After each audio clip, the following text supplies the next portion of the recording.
Hi, this is Pat Grady. Welcome to week 4 of Navigate the Journey. Can't believe it. We're already halfway through this course and it feels like we just started.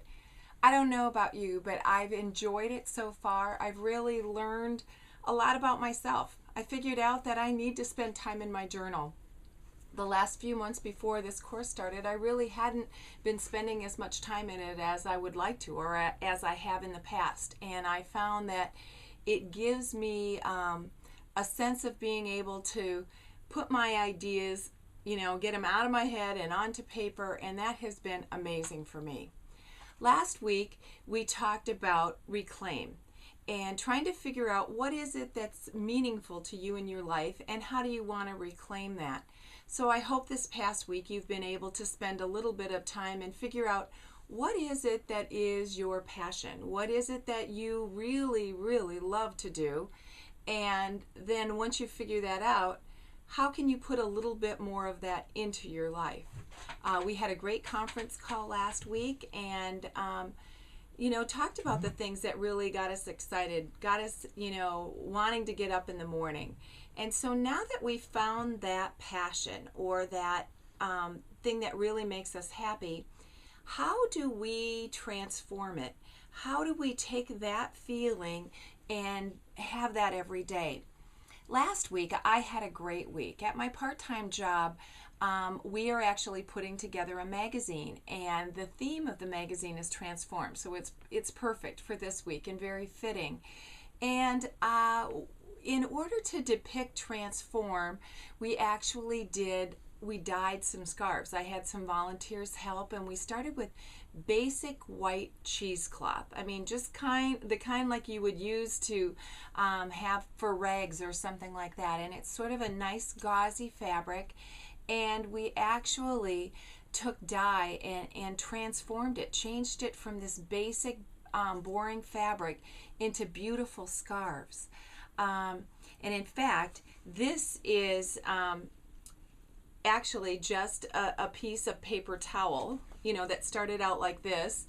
And as I was doing some dyeing, I needed to clean up the table, and the beautiful colors transformed this. So I actually took some of I'll show you here in my book, where I actually took a piece of that paper towel and I tore it a little bit, and I'm using it for my reclamation for this week. And some of the pieces that I tore off, I then glued in my book. So it doesn't have to be anything too major or crazy, but that, just by looking at that page now, it takes me back to that time of when I was dyeing the scarves, and a very happy place for me.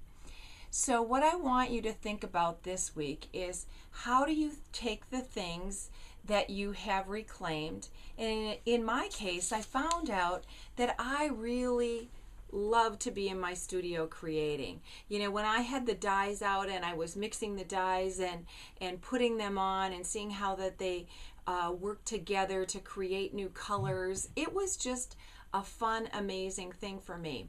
And so for me, being able to take that excitement or that enthusiasm, my passion, and then took it to my part-time job and shared that with other people and gave them something new to think about. How can they take the things in their everyday life and make them more fun, more special?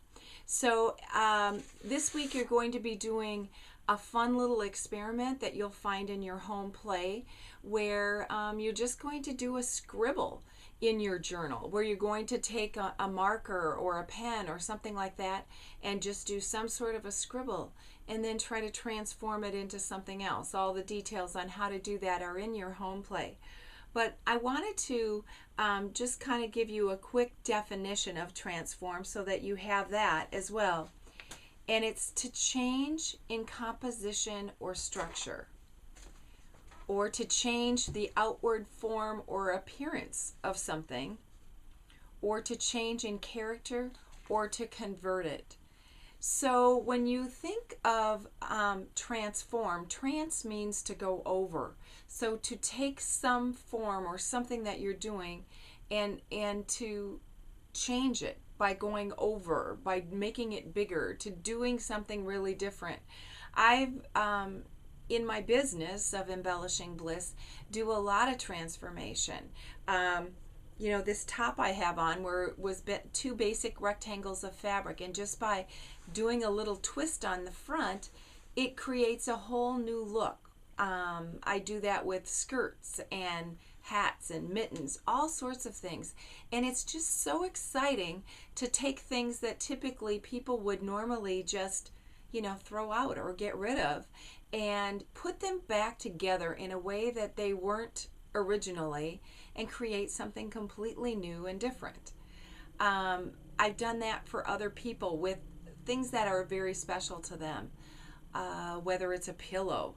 I created a pillow for my daughter that was made out of her dance costume.